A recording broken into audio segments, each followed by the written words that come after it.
So the first thing we need to talk about with the pedagogical framework is the concept that we want to teach.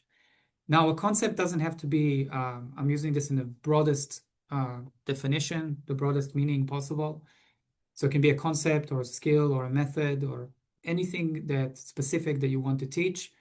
So I'm using my own example here throughout. So in my case, I was given the task of teaching a first year class at MIT, actually first semester. And at MIT, students actually only choose their major, what they'll focus on at the end of the first year. So the students that I got were from, one of them could become a biologist, the other one could become electrical engineer, and so on. And I decided that I wanted to introduce them to systems thinking. So these are, again, people who just finished high school. And the concept was introductory systems thinking, which is what I consider the basis, the fundamentals of systems thinking. That's, of course, a discussion on its own, but this is just to do with whatever it is you want to teach. It can be a concept in control systems. It can be a concept in biology. It can be some kind of a method that applies to certain kind of problems or certain kind of situations, and so on. So again, that's where your starting point is. And it usually needs to be, my advice, usually starting with this kind of thing, pick something that you're already comfortable with teaching and with giving feedback to students on, because it will make it a lot easier for you to design a pedagogical framework around it, rather than something that you've just started teaching or you're not sure about, and so on. So at least for today, I would say start thinking about, a concept, again, concept, skill, method, whatever it is that you are comfortable with teaching and giving feedback to students. The next one is the population. As I mentioned, that's very important. Describing the learner population that you're interested in. So in my case, as I said, engineering novices. So these are first semester undergraduate engineering students in the US. And I'm being very specific on purpose, because the more specific we are about what is the concept that we want to teach, who do we want to teach, and so on, the easier it is to create a rigorous pedagogical framework. And it won't be as complicated. It won't be as complex. It won't take us as long either. So the niching down here is actually very useful, and actually not to try and generalize. Now, and another important thing is the rationale. So why even go through the effort? Why go through the time? Maybe you don't need a pedagogical framework for every concept, to go through all this work. Maybe there are pedagogical frameworks that already exist for what you want to teach. Those are certainly possibilities. And when I set out to create these learning materials to do with introductory systems thinking, I, of course, looked around. And as you can see, I have a list of criteria here. And these are all things that I couldn't find them all in one place. So I had to create my own framework, basically. I had taught systems thinking before, but it was more on the graduate level, using more advanced methodologies that are using systems engineering and so on. And I was not able to do that with first semester students. It's just too complicated. It will take too long to just teach them the basics of how to represent the system and so on. So I had to come up with my own framework. But the rationale is very important, because it's something you would need to explain not just to yourselves, but to others who might want to engage, and hear more about your framework. It's like, why was there even a need to create a framework for teaching this concept to this population? And finally, not finally, but in terms of a culmination of all the work that we did before on the concept and the population, we have what's called a construct. So the construct is actually kind of a conceptualization or a conceptual representation. Many times you can show it as a diagram or as a table that shows you what is actually the outline of the key terms of the concept. So when I say what concept I want to teach, I can just say 3 words: introductory systems thinking. But what is it specifically that I want to teach? that I can then say I'm teaching introductory systems thinking. That's what the construct is. And that is more difficult, and that is more work, and that requires more even going to read literature, maybe learning more about a concept that you already thought you knew everything about. Because once you have to actually formalize something, then your assumptions, the things you might not know, sort of begin to surface. So again, everything I'm talking about now is part of the pedagogical framework, and these are things that you'll work on today. And this is my construct that I want to show you as part of the example. I work on developing, designing, developing pedagogical frameworks. And this one began in 2020, again, with that first year course I was telling you about. This workshop is not about this framework, so I'm not going to go in depth, and show you lots of examples and go into a whole Q&A about it, but a little bit about it just so that you understand the example. So again, this is a framework, a pedagogical framework to teach introductory systems thinking to engineering novices. That's what it's for. The construct is called SAFO, System Architecture Function Outcome. And it's what I argue makes up introductory systems thinking, is understanding, if I'm asking you to describe this thing to me, this is the system of interest, which, we'd call it a pen or a ballpoint pen. If you can explain to me or describe to me what parts it's made up of, what are the most important parts and interactions, that's the architecture. Then what are the inputs and the outputs? So the fact that it needs a human hand, the fact that it needs a surface, it needs boundary entities, boundary systems to interact with. And if you can explain to me how all of this applies to people, so who are the stakeholders, what need or problem is this solving for them, what potential damages is this system causing? Because there's always trade-offs. If you can explain all those things to me, then you've demonstrated introductory systems thinking. So this entire slide actually took a lot longer to create than some of the other stuff I'll show you, which has more text. But there's really a lot of thought and study and so on that goes into it. So I'm not suggesting again that what you'll do today will be the end point of working on your pedagogical framework and your generative AI prompt, but I hope that you will get enough material and enough guidelines to make a good start. So just as an example, you can take it like a simple bicycle, and here is the mapping of an architecture. Here is the mapping of the input and the output. So at the top, you have the human cyclist providing input, and at the bottom, you have the output, which is the actual path that the wheels roll on. So these are actual physical interactions of energy. So again, this is just an example to show you that students can actually use this construct, the SAFA construct, get some kind of a system, be given some kind of a system, or select some kind of a system, or even design their own system, and then use the language of SAFO to describe that system and to communicate what they're doing with other students, with the TAs, with the instructors. Makes it a lot easier for everybody to really understand what's happening and communicate between teams and between disciplines and so on. Because systems thinking is very cross-disciplinary. So again, this is just to show you an example. So what is the concept you want to teach? Who do you want to teach it to? Why are you bothering to create a new framework? Does one not exist? If the ones do exist, what's missing? And then what's your construct? What's your formulation, your definition of whatever it is you want to teach? And the next thing that I want to talk about is assessment. So the title of this workshop, of course, is Formative Assessment. And the reason we are focusing on formative assessment mainly is because it's low stakes or even no stakes. Summative assessment is basically grades. It means it's the end point. It's assessment of learning. The feedback that the student receives is a grade, and sometimes they might even get the worked out, exam paper, maybe showing them where they got things right, where they got things wrong, but it doesn't go beyond that.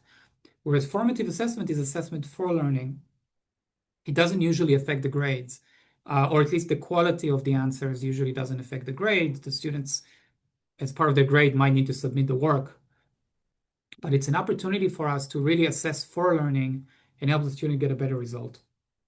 And the reason we're focusing on formative is because when we hand things over to generative AI, and that's a different discussion, of course, whether we should use generative AI for summative assessment or not, and under what conditions, and so on. But certainly, I would say that it requires a lot more safeguards and it requires a lot more validations that indeed it's not making any mistakes whatsoever. Whether with formative assessment, we are not as concerned as long as we achieve what we wanted to achieve out of the formative assessment. Even some errors can be fine. And here we also want to separate between adherence and correctness. So adherence has to do with, am I doing this assignment right? Which is usually the most common questions we get from students is, am I following the rules? Am I following the expectations of whatever this assignment or task or project is? But actually, that's not the interesting thing for us, the instructors, that we really want the students to talk about, or that we want the students to talk about with us. We want more to talk to them about the second question, which has to do with the learning objectives, with what we actually want them to learn and be able to do or understand or apply, which is, am I doing the right thing with this assignment? And the whole idea of designing a pedagogical framework and then utilizing generative AI is to take over this adherence assessment, where we have a clear source of truth, which is our construct, because we've created it. It's not out there on the internet. It's not something that is interpreted this way or that way. It's something that we've actually worked on as the source of truth for the generative AI, which is very, very different from correctness. Because with correctness, quite often we need to go for some external sources as well in order to do validation. So indeed, when we are comparing them, as I've mentioned before, there are very clear differences between adherence and correctness. And my general advice is to put in a lot of work on getting the generative AI to take over adherence assessment so that you can put in the time into the correctness assessment, because that's where the learning is.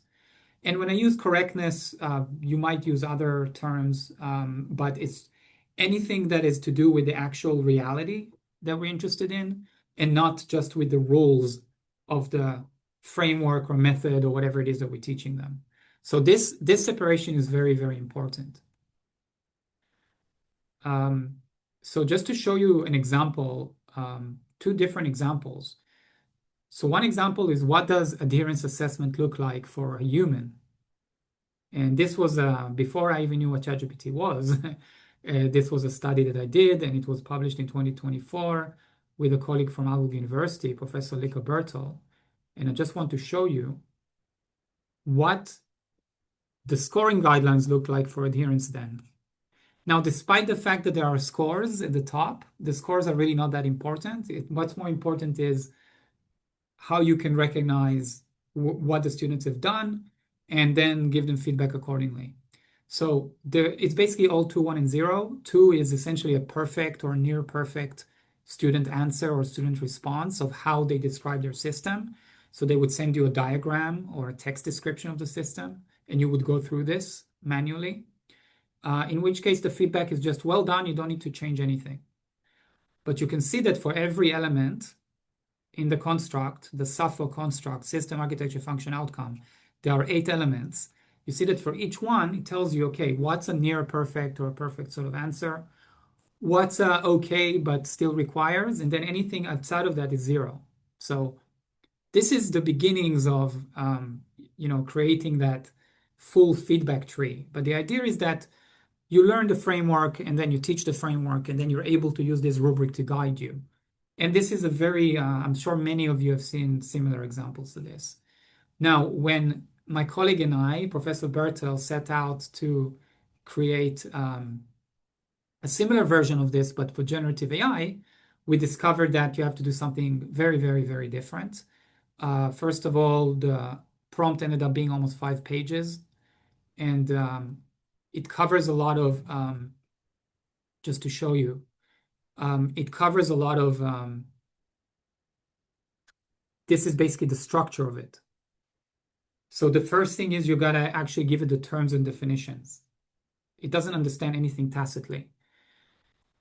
You have to explain to it how it needs to, like what kind of data it will receive, the student responses, so what kind of format they will be, or how the data is arranged, and then how it needs to go through that data when it analyzes it. You need to also tell it how you want it to give feedback. So what is it that you actually want it to tell the students? Do you want it to tell the students, do you want it to give suggestions or not, for example? In the case of my prompt, it doesn't give suggestions. And finally, you have to tell it what is the desirable state or the ideal state, right? The full score, so to speak. And what is, anything different from that essentially would be then something that the students will receive feedback that they need to improve. So again, this is all for adherence. We're not even dealing with correctness yet. And you will have a link to all of this, of course, so you can go through it when you start your activity. And finally, I wanted to show you the actual GPT, which you will have access to after this workshop. You don't actually need it for the task, but it's just to show you what you can do with something like this. So I'll show you one example of adherence feedback and another example of assignment creation. So this is the actual GPT that you will have access to at the end of the workshop. It's for instructors, and it's got two files. It's got an overview of the framework, which I just gave you. It's a few more slides, but it's not very long. It's something like 12 slides, PDF. And it's got the generative AI prompt for adherence for every element of the construct. Remember, there are eight elements. There's structure, behavior, input, output, stakeholders, problem, benefit, detriment for SAFO, for teaching introductory systems thinking. So for each one, the idea is that the prompt tells the generative AI how to give feedback. So here's a quick example. These are actual diagrams. So the input is actually visual. These are diagrams created by students of the MIT food waste system, a particular problem within the food waste system in the recycling, which is that a lot of people throw different trash in the wrong bins, in the wrong trash bins, the wrong containers. And we actually did this with the Department of Facilities, and they provided the students with sources, data, information, and so on. And what the students needed to do after they learned this framework, SAFO, systems thinking, introductory systems thinking, they had to go out, go look at the sources and the data, and actually create a diagram that describes the system. So as you can see on the left, we have the inputs, the system of interest, the architecture, and on the right, we have the outputs. So the system of interest is what we're zooming in on, is the thing that we want to control or improve. And on the right, of course, they have the system outcomes, shareholders, problems, benefits, etc. Okay, so I fed this into this GPT on ChatGPT, and I said, give SAFO-related adherence feedback on this screenshot of a system description. That's all the information I gave it. Now, keep in mind, this is adherence, not correctness.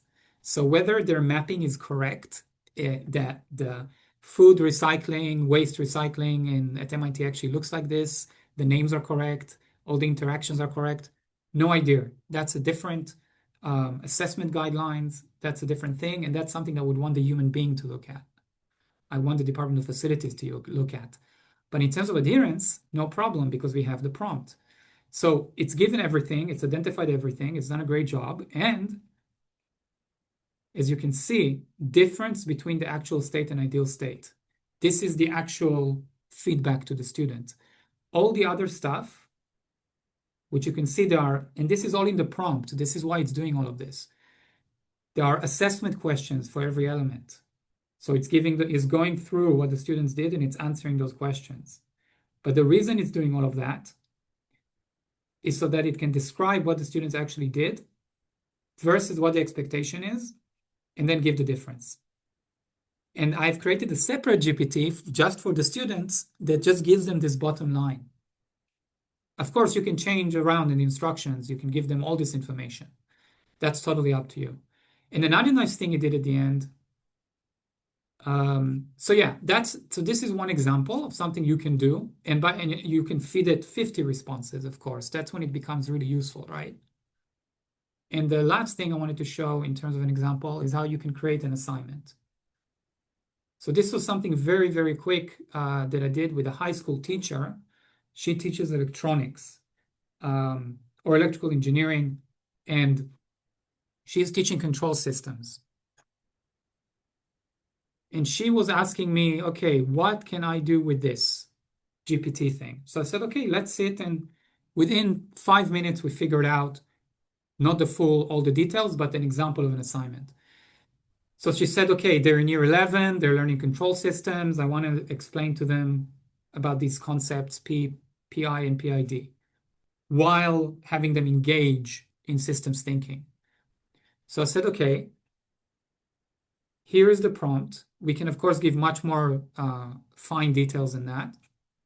And it's given some examples, some suggestions, what suggested systems she found. The teacher found this particularly helpful, what kind of examples she could come up with, and so on. And again, you will do this today as well. So much for the talking portion. I believe we are done with all the talking. Let me just check quickly before I get to questions. Yes. So we can get started with the actual activity, but before we do that, are there any questions?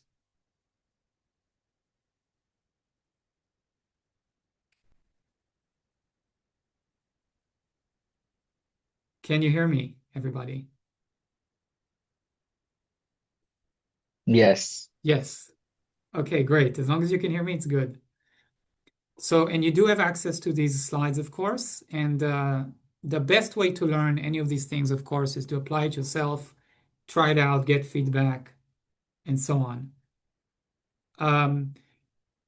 So this is just a start. Okay, there is sort of a question here. Have you tested Notebook LM and how does it compare to ChatGPT? So Notebook LM I think, is a really good product, and I do use it for different things. I don't use it for this specifically. That doesn't mean that it can do a good job, but I don't actually see the difference necessarily between using Notebook LM versus just using Gemini for this. I may have just not thought about it enough. There might be a good argument. Certainly, I mean, if you use it and you find it helpful, that's great. I suppose that you could use it in a way by opening your own Notebook LM and uploading the two files that I mentioned, which is basically your construct and your adherence prompt. And then those are the two files that the Notebook LM refers to. Do you need to go through all that work just to create a Notebook LM with two files? Again, there could be things I'm not thinking about. So someone has asked to please share the slides. So the form that you'll be working on has a link to those slides. So we will do that now. And throughout the activity, if anybody has any questions, just open your microphone and put them in the chat. And if I think that it's worth everyone hearing, then I will just let everyone know. But yeah, don't hesitate to put in any questions. So I will now share the actual activity with you. Actually, first we'll go through it together. We'll go through the form together, and then I will share it with you. And I will still be available to answer questions while you go through it.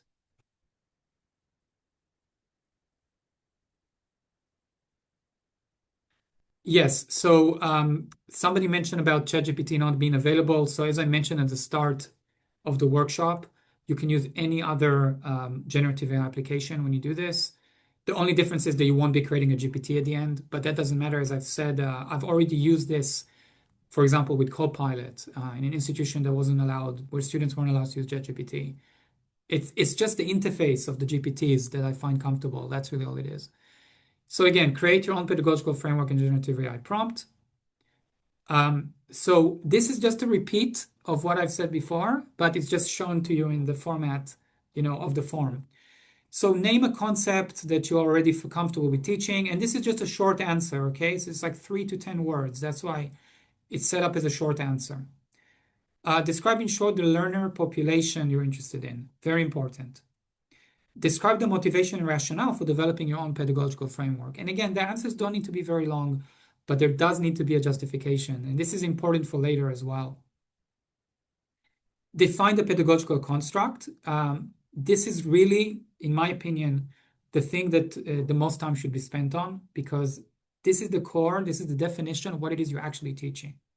So when I say that I'm teaching systems thinking, I'm being very specific. I'm teaching the SAFO construct, which is for introductory systems thinking for engineering novices. I'm not claiming to have created the methodology to teach systems engineers or aerospace engineers who are doing their graduate studies, for example. It might be useful for them. And if SAFO has actually been used in graduate studies and in elementary education, but it wasn't designed for that originally. Create a short description of an assignment through which your students will learn the construct. The assignment must include at least one learning objective. And finally, formulate assessment guidelines for adherence. And then we'll pause and come back to have a discussion. Okay, everyone, I hope you managed to make some progress. And of course, there is still more to do. There's more work to do on the form. And we'll go through specifically the prompt and the GPT stuff. But for now, I just wanted to hear from you first. If you have any questions, anything that that wasn't clear, that you were maybe stuck on, and we can always follow this up later. If you're interested in taking this further. But if there are any questions, anything that you'd like to share right now, please do. And of course, you can do it in the chat, or you can use the microphone. And if you don't have any questions, please just write in the chat, what is the concept that you would like to teach and build your framework around? So the first question in the form that's not about your name in your email, if you could just share that with us, as well as any questions. Again, we do have 10 minutes just to share and answer some questions if you have any. Can you share how to use the grading guidelines from the paper? For assessment guidance for adherence, should we be building a table? Okay, so I was planning to go into that right after other questions. So we'll see if there are any other questions. If not, I'll go into that right away. Okay, I think we can go into that in a little bit more depth now, and also explain, while we do that, explain the difference between adherence and correctness, and show you the differences there. So to answer very quickly and directly, my suggestion would be yes, would be to build some kind of a table. However, given what we're doing today is really a start, is a very initial draft. My suggestion for now, and it kind of says it in the form as well, is just to think of, a couple of things. So you're not necessarily completing the entire construct and all the definitions and everything, and all the rules. But if there's just like 2 or 3 that you can figure out, even one, and then you can build your prompt. You can start building your prompt based on that. So just to give everyone an example, so again, this is from the 2024 paper, and this is made for people. This is not made for generative AI. These are the assessment guidelines for adherence to the SAFO framework. So again, I've developed this construct, which I call SAFO, System Architecture Function Outcome. The purpose of this construct is to teach introductory systems thinking to engineering novices. The reason I created this construct and did all the work was because there was nothing out there that was suitable for that population, that was still cut across different disciplines of engineering, that would be scalable, and so on. So I went on and did the work and created my own framework. But then, and this is kind of the trick in a way that I want you to, maybe like one of the main take-home points from today, is this idea of separating adherence from correctness when we're doing assessment of any work by students, because that really helps us. Once we know, okay, there are things that just have to do with following the rules of the assignment.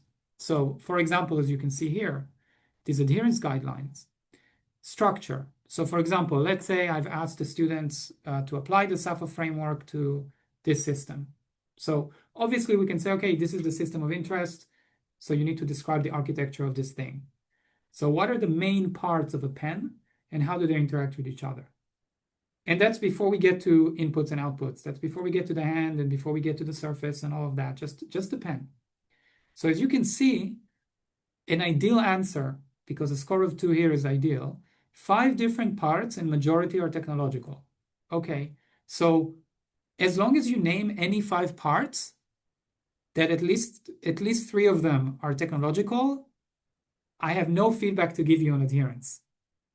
But if you say that the pen is made up of unicorns and DVDs, then I'm going to say, hold on, this is not correct, right? You are incorrect. That's not a valid answer. Again, 2 different things. And what I really want to talk about today is this idea of creating the adherence guidelines, because that helps us not just with giving feedback on whether students follow the rules. It also enables us to create assignments, like I showed you with the high school teacher. Because I have the construct and because I have the guidelines for adherence, I can now have the generative AI or someone else, a TA or a colleague, I can have them look at those guidelines and make sure they are creating assignments that themselves allow students to follow the rules and adhere to the framework. So this is why it's so important. So this is an example again of assessment guidelines for adherence. So that's unrelated to the correctness, unrelated to the validity of the answers. This is just about following the rules of the framework, of the construct as I've created it. And now I'm showing you what the guidelines look like for correctness, which we're not working on today, and which I don't recommend delegating to generative AI. But as you can see, it's kind of the same idea here. We have 2, 1, and 0. And again, the numbers don't really matter. What really matters is just 2 is basically the ideal state that you're looking for. And anything below that is something that the student needs to probably revisit, or we can at least have a conversation about it with the student. So as you can see, all parts are correct and precise, as I mentioned before with the pen. In order to get a perfect correctness score and essentially get the feedback of no change needed, they need to, they need to basically pick the correct parts and describe them precisely. So, and that of course very much depends on what system we're giving them, what is the source of truth for that system. Is it an academic article? Is it a Wikipedia article? Is it some kind of a design document? It can be all kinds of things. But to answer the question, I'm just going back now to the chat. And by the way, of course, you have access to this article as well. So these are tables 7 and 8. Let me just make sure, because you should have access to it from a couple of places, but just to make sure you have it.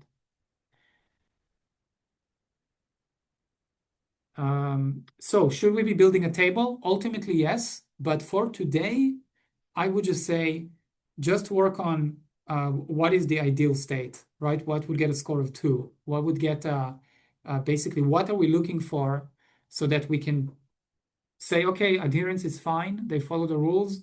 Now we can look at the interesting stuff. Now we can look at correctness, viability, scientific concepts, discussions, debates. We can ask them why they made certain choices in how they did certain things.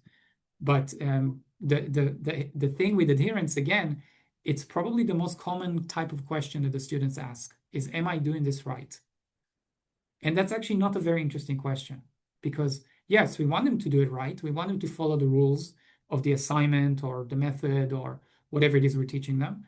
But ultimately, what we care about is the learning objectives. So when I am teaching them with Sappho, I'm not really interested in them learning the Sappho framework, because when they become engineers or scientists or managers or founders, hopefully they'll have other frameworks that are more advanced and complex.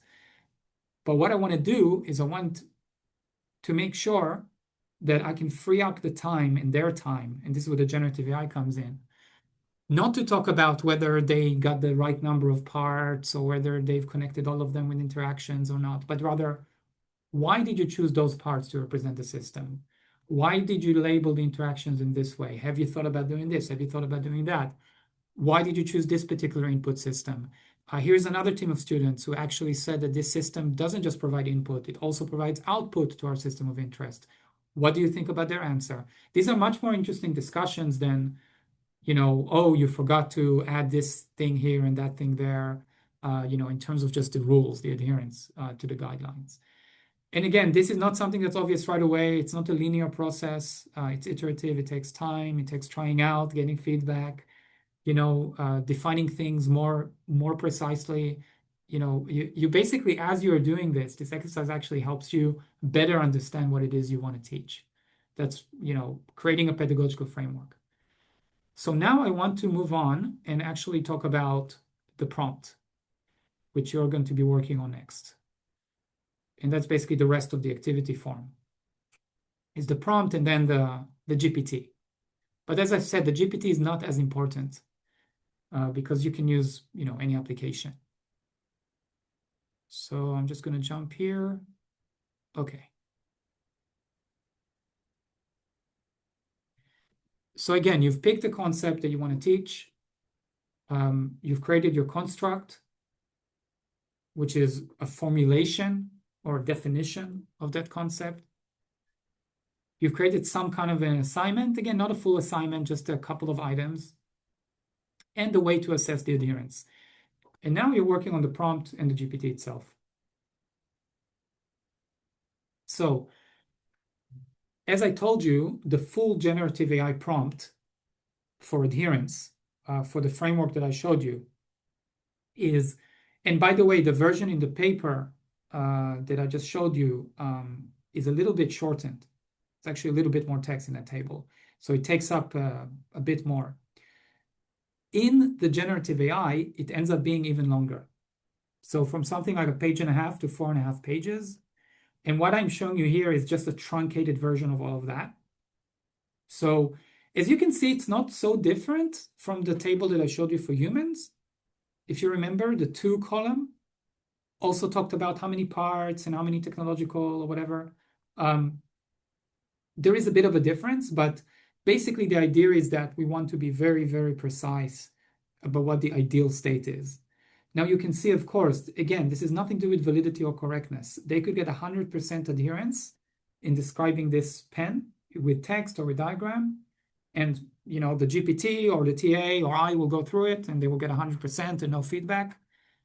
But they will just write complete nonsense about what this thing is made up of and how it interacts with other things and what problem it helps solve, and just complete nonsense because we are separating the two things.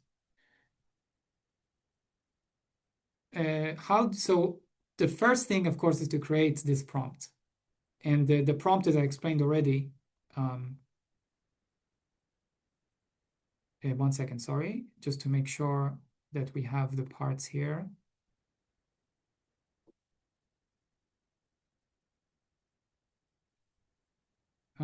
Sorry, just to quickly find it. Yes, sorry, it was subsequent slides. So this is the structure of a prompt like this. And this is true not just for adherence, of course, but specifically, this is what I found it works. The prompt that I have right now is version 11. So you can imagine that it took a while to get to the point where I'm happy with it. And how do I know that I'm happy with it? I have a set of responses that I run. And I already went through them myself, and I already know what acceptable, reasonable feedback is. That's not incorrect, that's not misleading. So as soon as I stop getting that, even things I disagree with, I have no problem necessarily thinking, oh, I would phrase this differently or I would look at this differently. The question is whether it's actually incorrect or misleading. As long as it's not incorrect or misleading, I don't see an issue with it. Again, this is for formative assessment. This is not for high stakes. This is not for grades. And this is in order to leave more time for the really interesting stuff. If the generative AI has done a really big, has made a really big mistake with the adherence, you would notice it as instructors because it would really stand out among all the other things that have not gone wrong. But from what I've seen, and I'm writing a paper about this right now with my colleague, well over 90% accuracy in feedback. And ultimately, when you go to a large number of students, better than a human because it can remain consistent. So again, this is the structure of what a prompt looks like. And this is how you create a GPT. So you go to ChatGPT, and on the left, there is 3 dots that say more. You click on those, and that takes you to, it gives you the option of selecting GPTs. And once you do that, then it will open up this menu for you where you can basically give it a title, give it a description, give it instructions. Instructions are not necessary, but I just like to give it like, what's your purpose? What are you supposed to be doing? And different types of activities it can help with, but it doesn't matter for now. It works just as well without it usually. And finally, knowledge. So this is where you want to upload 2 PDFs. When you want to upload a PDF of your construct, so that's a definition of what you're teaching. And you want to upload your adherence assessment prompt, which I've shown you an example of. So these are really the only 2 files that you need. And finally, you see here capabilities, web search, Canvas, and so on. This is for your own use, so I suggest just selecting all of them. Now, again, if you don't have a premium account and can't create your own GPT, or you don't have access to ChatGPT, that's not a problem. All you need is these 2 PDFs, and then you can upload them, upload whatever work the students have done, whatever content you want to use to create your own assignment, or what have you, and you can just run with that and use the GPT for that. By the way, I know that in Claude you can create skills, and I believe, I haven't tried it, but maybe that should be my next project, is to just try and create a skill in Claude that would essentially do the same job as this GPT. That's an idea. If one of you uses Claude and knows how skills work, maybe that's something you can try. And again, I've already shown you my own example of a GPT. You can use that as an example. So we have 45 minutes left for the workshop. I do want to give you about 30 minutes to work on this. But are there any questions for now? And I will look at the chat as well, because while I'm sharing screen, I can't actually see the chat.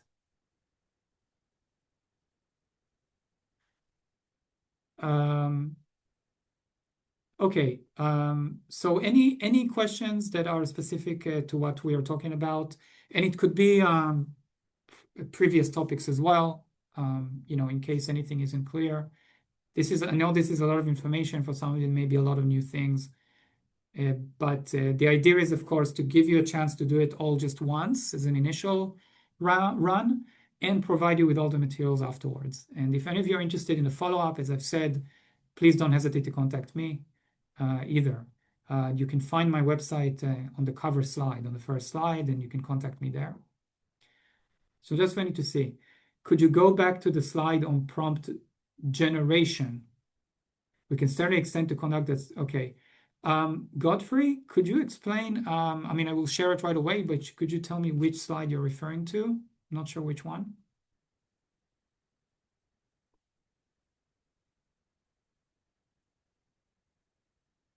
So I'm going to share my screen.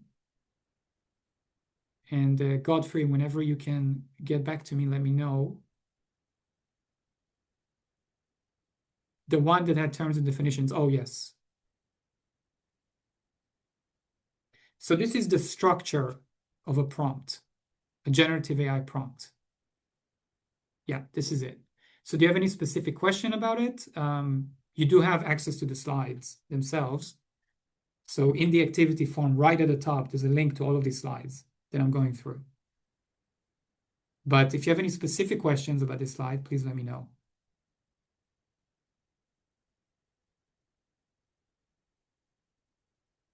So again, it's what is the construct, what it is that we're teaching, what is the formulation, what is the definition of that thing, what should a generative AI expect in terms of the procedure that it needs to go through for analyzing the data. So, some data might be in Excel, some data might be in a form of a visual diagram, and so on. Although, again, for example, even though I've given it the procedure of CSV files or Excel files, it's doing perfectly fine with diagrams. But it's always good to give the information. You can always change it later or remove it if you don't think it's necessary. But it's good to think about, even if ultimately the generative AI doesn't need it.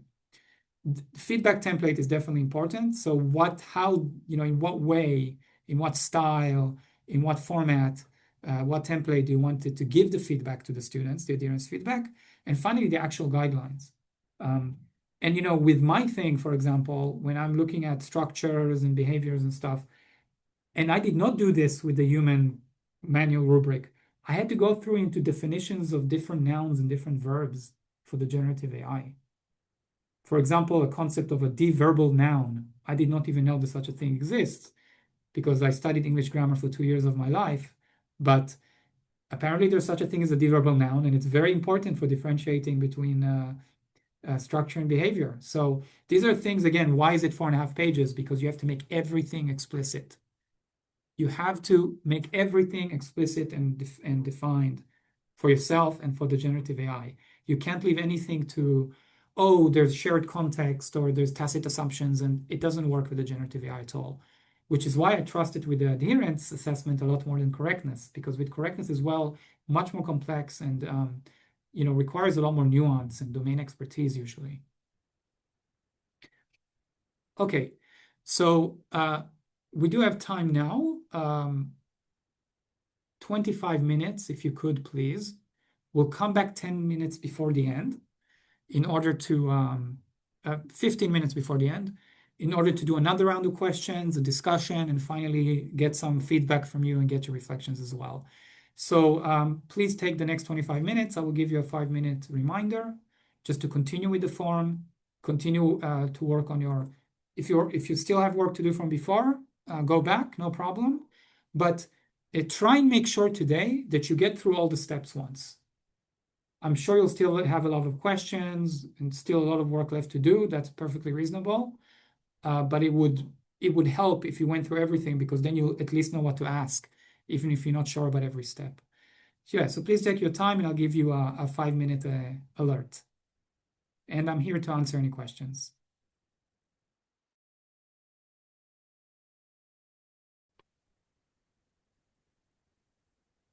All right, so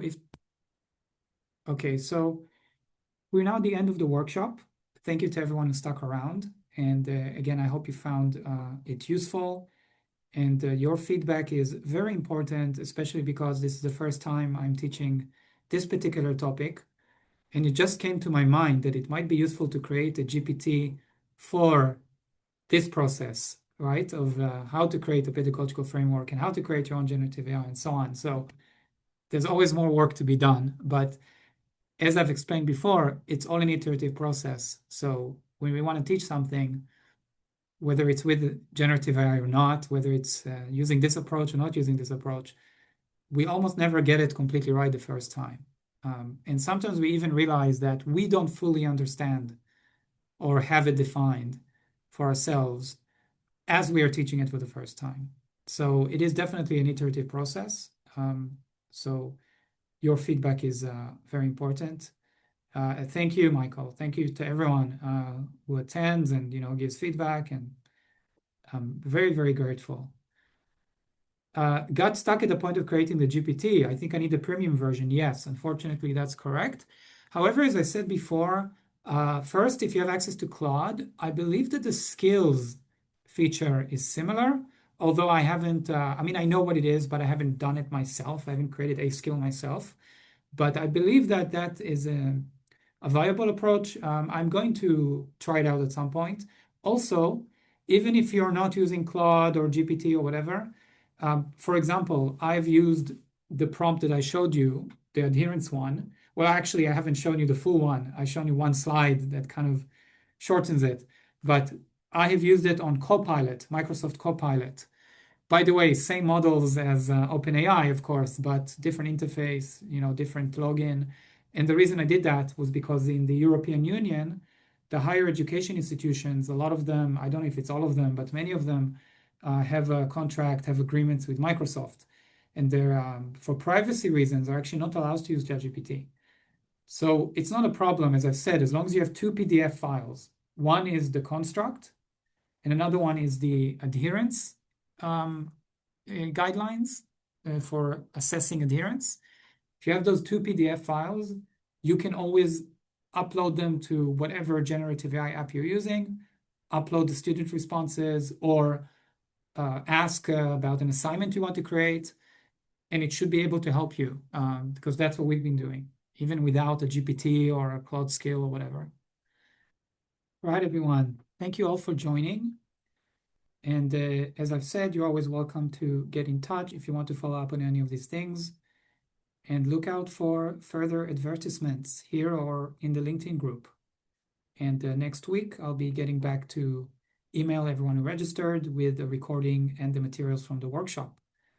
So have a good day or good evening, rest of your week. Talk to you soon.